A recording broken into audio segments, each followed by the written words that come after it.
ಆತ್ಮೀಯ ವಿದ್ಯಾರ್ಥಿಗಳೇ, ಸಮಾಜಶಾಸ್ತ್ರ ತರಗತಿಗೆ ತಮಗೆ ಸ್ವಾಗತ. ನಾವು ದ್ವಿತೀಯ ಪತ್ರಿಕೆಯಾಗಿರುವಂತಹ ಭಾರತದಲ್ಲಿ ನಗರ ಸಮಾಜ, ಇದರಲ್ಲಿ ಮೊದಲನೆಯ ಘಟಕವಾಗಿರುವಂಥ ನಗರ ಸಮಾಜದ ಪರಿಚಯದಲ್ಲಿ ನಗರ ಸಮಾಜದ ಗುಣಲಕ್ಷಣಗಳ ಬಗ್ಗೆ ಚರ್ಚಿಸ್ತಾ ಇದ್ವಿ. ಈ ಮೊದಲಿನ ಅವಧಿಯಲ್ಲಿ ನಗರ ಸಮಾಜದ ಕೆಲವೊಂದು ಲಕ್ಷಣಗಳಾದ ಸಾಮಾಜಿಕ ಭಿನ್ನತೆ ಮತ್ತು ವೈವಿಧ್ಯತೆ, ಮಾಧ್ಯಮಿಕ ಸಂಬಂಧಗಳು, ಸಾಮಾಜಿಕ ಸಹಿಷ್ಣುತೆ, ಮಾಧ್ಯಮಿಕ ನಿಯಂತ್ರಣ, ಸಾಮಾಜಿಕ ಚಲನೆಗೆ ಅತ್ಯಧಿಕ ಅವಕಾಶದಂತಹ ಕೆಲವೊಂದು ಗುಣಲಕ್ಷಣಗಳ ಕುರಿತು ತಿಳಿದುಕೊಂಡಿದ್ದೇವೆ. ಇವತ್ತಿನ ಅವಧಿಯಲ್ಲಿ ನಗರ ಸಮಾಜದ ಇನ್ನುಳಿದ ಗುಣಲಕ್ಷಣಗಳ ಕುರಿತು ಚರ್ಚಿಸೋಣ. Dear students, welcome to sociology class. We are discussing about the second paper, Urban Society in India. Here comes first unit, Introduction to the Study of Urban Society. In this unit, we already know the meaning, definition and some characteristics of urban community like social heterogeneity and diversity, secondary relationships, social tolerance, secondary control and greater scope for social mobility. We understand these all aspects. Today we will discuss remaining characteristics of urban community. ಆರನೆಯ ಗುಣಲಕ್ಷಣ, ಐಚ್ಛಿಕ ಸಂಘಟನೆಗಳ ಪ್ರಾಬಲ್ಯ. ನಗರದಲ್ಲಿ ಒಂದೇ ರೀತಿಯ ಹವ್ಯಾಸಗಳನ್ನು ಹೊಂದಿರುವ, ಒಂದೇ ರೀತಿಯ ವೃತ್ತಿಯಲ್ಲಿ ನಿರತರಾದವರ, ಸಮಾನ ಅಭಿರುಚಿಯುಳ್ಳವರ ಸಂಖ್ಯೆ ಸಾಕಷ್ಟಿರುತ್ತದೆ. ನಗರ ಜನರು ತಮ್ಮ ಅಭಿರುಚಿ, ಹವ್ಯಾಸ, ಆಸಕ್ತಿಗಳನ್ನು ಈಡೇರಿಸಿಕೊಳ್ಳುವುದಕ್ಕಾಗಿ ಹಲವಾರು ಐಚ್ಛಿಕ ಸಂಘಟನೆಗಳನ್ನು ಸ್ಥಾಪಿಸಿಕೊಂಡಿರುತ್ತಾರೆ. ಈ ಕಾರಣಕ್ಕಾಗಿ ನಾವು ನಗರ ಸಮಾಜದಲ್ಲಿ ವೈವಿಧ್ಯಮಯವಾಗಿರುವಂತಹ ಸಂಘಟನೆಗಳನ್ನು ಕಾಣುತ್ತೇವೆ. ಉದಾಹರಣೆಗೆ ಶಿಕ್ಷಕರ ಸಂಘ, ಮಹಿಳೆಯರ ಸಂಘ, ಕಚೇರಿ ವೃತ್ತಿಗಳಲ್ಲಿ ನಿರತರಾಗಿರುವಂಥವರ ಸಂಘ, ಆಟಗಾರರ ಸಂಘಟನೆಯಂಥವು ವೈವಿಧ್ಯಮಯವಾಗಿರುವಂಥ ಸಂಘಗಳನ್ನು ನಾವು ನಗರ ಸಮಾಜದಲ್ಲಿ ಕಾಣುತ್ತೇವೆ. ಈ ಪ್ರಕಾರವಾಗಿರುವಂಥ ವೈವಿಧ್ಯಮಯವಾಗಿರುವಂಥ ಐಚ್ಛಿಕ ಸಂಘಟನೆಗಳನ್ನು ಇಷ್ಟು ಪ್ರಮಾಣದಲ್ಲಿ ನಾವು ಗ್ರಾಮೀಣ ಸಮುದಾಯಗಳಲ್ಲಿ ಕಾಣಲಿಕ್ಕೆ ಸಾಧ್ಯವಿಲ್ಲ. Sixth characteristics of urban community is dominance of voluntary associations. Urban community had a lot of voluntary associations or organizations. Those who have some hobbies or those who are involved in different occupations and those who have a common interest, they formulate different type of associations. City people are established many voluntary associations for the fulfillment of their interests, hobbies as well as other their necessities.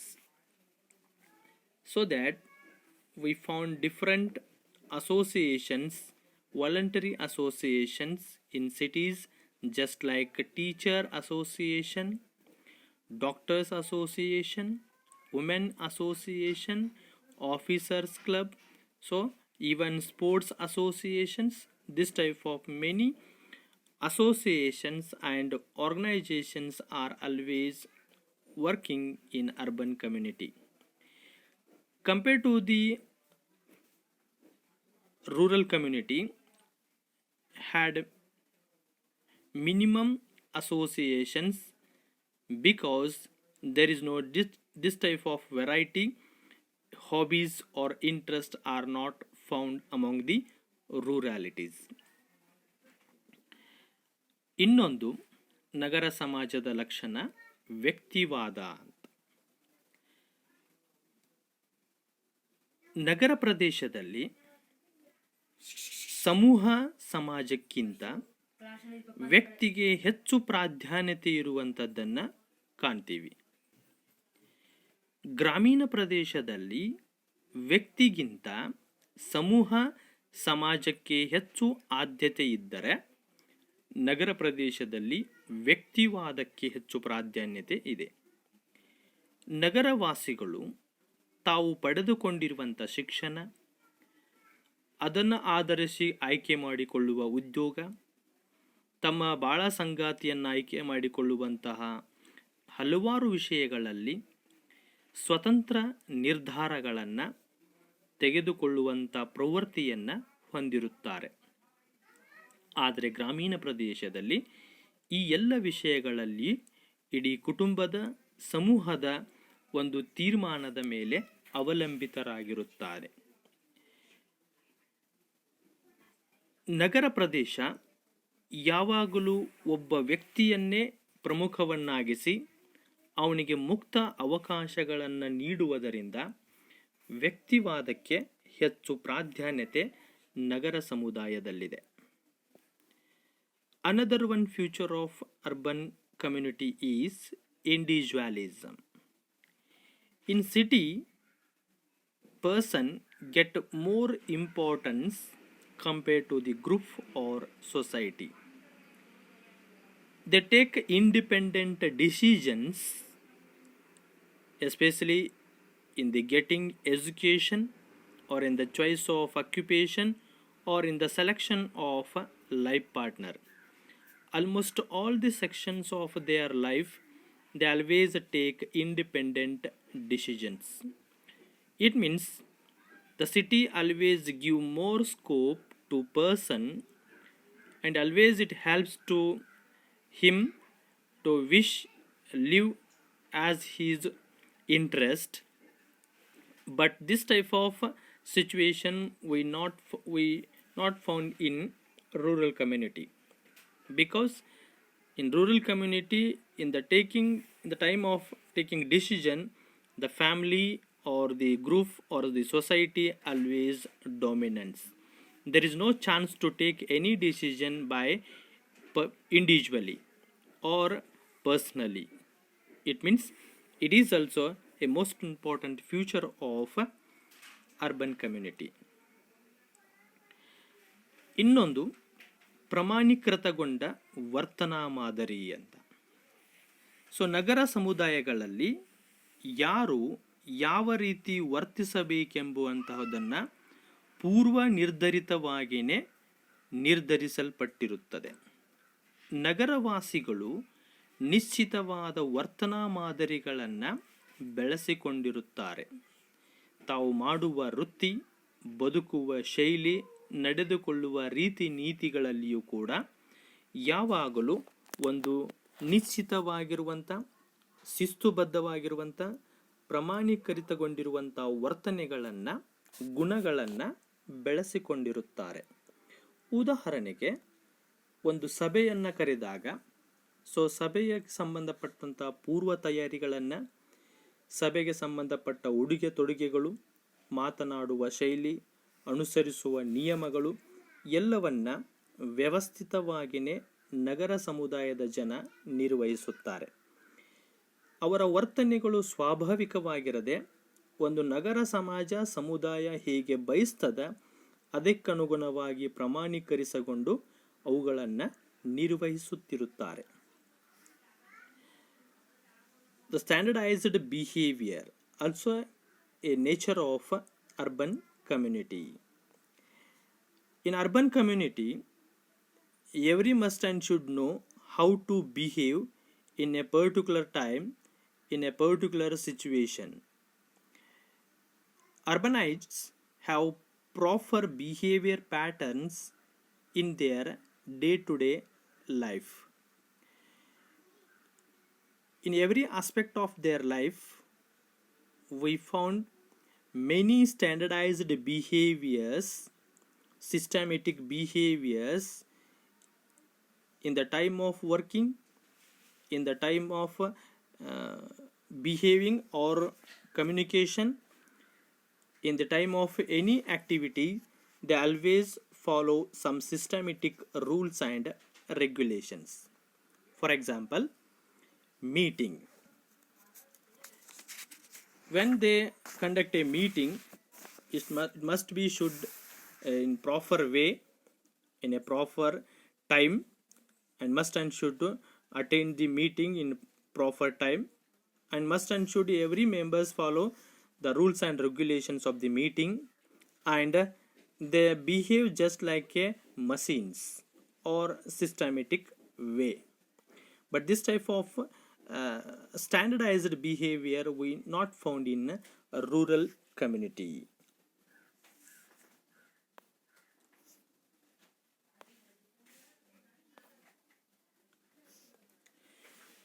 ನಗರ ಸಮಾಜದ ಇನ್ನೊಂದು ಗುಣಲಕ್ಷಣವೆಂದರೆ ದೊಡ್ಡ ಗಾತ್ರ ಮತ್ತು ಮಿತಿಮೀರಿದ ಜನಸಾಂದ್ರತೆ. ನಗರ ಸಮುದಾಯಗಳು ಯಾವಾಗಲೂ ಗ್ರಾಮೀಣ ಸಮುದಾಯಗಳಿಗಿಂತ ದೊಡ್ಡದಾಗಿರುತ್ತವೆ. ನಗರ ಪ್ರದೇಶದ ಜನಸಂಖ್ಯೆ ಮತ್ತು ಭೌಗೋಳಿಕ ವಿಸ್ತಾರ ನೋಡಿದರೆ ಗ್ರಾಮಗಳಿಗಿಂತ ಎಷ್ಟೋ ಪಟ್ಟು ವಿಶಾಲವಾಗಿರುತ್ತವೆ. ನಗರ ಪ್ರದೇಶದಲ್ಲಿರುವಂಥ ಜನಸಂಖ್ಯೆಯನ್ನು ತೆಗೆದುಕೊಂಡರೆ ನಗರದಲ್ಲಿ ಪ್ರತಿ ಚದುರು ಕಿಲೋಮೀಟರದಲ್ಲಿ ವಾಸಿಸುವ ಜನಸಂಖ್ಯೆ 400ಕ್ಕಿಂತ ಅಧಿಕವಾಗಿರುತ್ತದೆ. ಸೊ ನಾವು ಬೆಂಗಳೂರು, ಬಾಂಬೆ, ಮದ್ರಾಸ್ ದಂತಹ ನಗರಗಳನ್ನು ತೆಗೆದುಕೊಂಡರೆ ಈ ನಗರಗಳಲ್ಲಿ ಪ್ರತಿ ಚದುರು ಕಿಲೋಮೀಟರ್ದಲ್ಲಿ ವಾಸಿಸುವ ಸರಾಸರಿ ಜನಸಂಖ್ಯೆನೇ ಸುಮಾರು 10,000ಕ್ಕಿಂತ ಹೆಚ್ಚಿಗಿರುತ್ತದೆ. ಅಂದರೆ ಇಲ್ಲಿ ಜನಸಂಖ್ಯೆ ಅತಿಯಾಗಿರುವಂಥದ್ದು, ಅದರ ಗಾತ್ರ ದೊಡ್ಡದಾಗಿರುವಂಥದ್ದು ಒಂದು ಸರ್ವೇ ಸಾಮಾನ್ಯ ಲಕ್ಷಣ ಅನ್ನುವಂಥದ್ದನ್ನು ನಾವು ಕಾಣ್ತೀವಿ. Another one nature of urban community is big size and excessive density of population. Urban communities are always larger than a rural community. The population of the urban community and geographical area, it is always large compared to the village community. The maximum people are situated in cities, and in cities the density of population is above 400. You go through the Madras, Bangalore, Bombay, Calcutta, these cities, the peoples are living in per square kilometer above 10,000. So it indicates that it is always big in size by size as well as it had more population. And another one characteristics, ಇನ್ನೊಂದು ಲಕ್ಷಣ ಕೃಷಿಯೇತರ ಉದ್ಯೋಗ. ಭಾರತ ಕೃಷಿಯನ್ನೇ ಮುಖ್ಯ ವೃತ್ತಿಯನ್ನಾಗಿಟ್ಟುಕೊಂಡಿರುವಂಥದ್ದು ಸರ್ವೇ ಸಾಮಾನ್ಯ. ಆದರೆ ನಗರ ಸಮುದಾಯದ ಪ್ರಮುಖವಾಗಿರುವಂಥ ವೃತ್ತಿ ಅಥವಾ ಉದ್ಯೋಗವೆಂದರೆ ಅವು ಕೃಷಿಯೇತರ ಉದ್ಯೋಗಗಳಾಗಿರುತ್ತವೆ. ಉದಾಹರಣೆಗೆ ವ್ಯಾಪಾರ, ವ್ಯವಹಾರ, ಕೈಗಾರಿಕೆ, ಸೇವೆಯಂತಹ ಇತ್ಯಾದಿ ಚಟುವಟಿಕೆಗಳಲ್ಲಿ ನಗರದ ಜನ ನಿರತರಾಗಿರುತ್ತಾರೆ ಅಥವಾ ತೊಡಗಿರುತ್ತಾರೆ. ಕೃಷಿ ಸಂಬಂಧಿತ ವೃತ್ತಿಗಳು ಗ್ರಾಮೀಣ ಜೀವನದ ಅಥವಾ ಸಮುದಾಯದ ಪ್ರಮುಖ ವೃತ್ತಿಯಾದರೆ ವ್ಯಾಪಾರ ವ್ಯವಹಾರದಂಥವುಗಳು ನಗರ ಸಮುದಾಯದ ಪ್ರಮುಖ ವೃತ್ತಿಗಳಾಗಿವೆ. Non-agricultural occupation. So in urban community,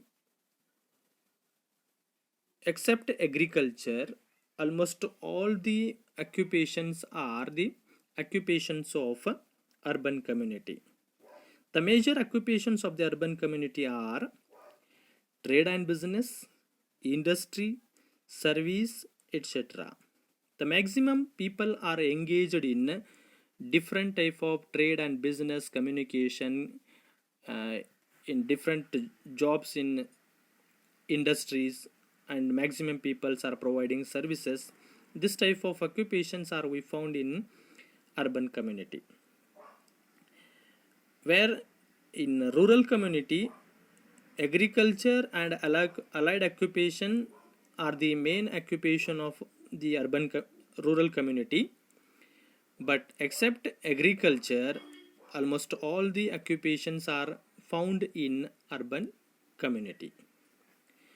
ಇನ್ನುಳಿದ ಇದರ ಲಕ್ಷಣಗಳೆಂದರೆ ಶ್ರಮ ವಿಭಜನೆ ಮತ್ತು ಕಾರ್ಯ ನೈಪುಣ್ಯತೆ. ನಗರ ಪ್ರದೇಶದಲ್ಲಿ ಅತಿಯಾದ ಕೆಲಸದ ವಿಭಜನೆಯನ್ನು ಕಾಣ್ತೀವಿ. ನಗರ ಪ್ರದೇಶದಲ್ಲಿರುವಂಥ ಜನ ಪ್ರತಿಯೊಂದನ್ನು ವೃತ್ತಿಗೆ ಸಂಬಂಧಪಟ್ಟಿರುವಂಥ ಒಂದು ಕಾರ್ಯ ನೈಪುಣ್ಯತೆಯನ್ನು, ಪ್ರಾವೀಣ್ಯತೆಯನ್ನು ಹೊಂದಿರುವಂಥದ್ದು ಕೂಡ ನಗರ ಸಮುದಾಯದ ವಿಶಿಷ್ಟ ಗುಣ. Other characters like division of labor and specialization. Urban people, what they have job, these all are specialization, and they every work or activity based on talent, intelligence, we call it division of labor. Another one, ಅಭದ್ರತೆಯ ಕೌಟುಂಬಿಕ ಮತ್ತು ವೈವಾಹಿಕ ಜೀವನ. So in urban community, there is no stable family system and marital life.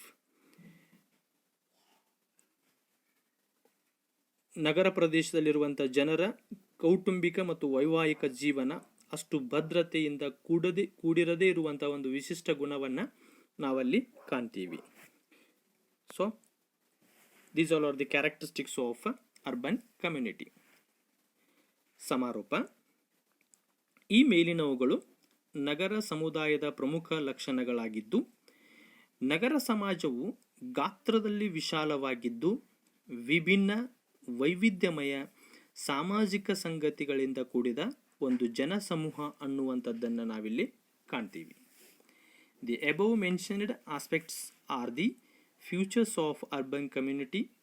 An urban society is always in large in size, and it is a group of people which includes a social heterogeneity and diversity in their nature.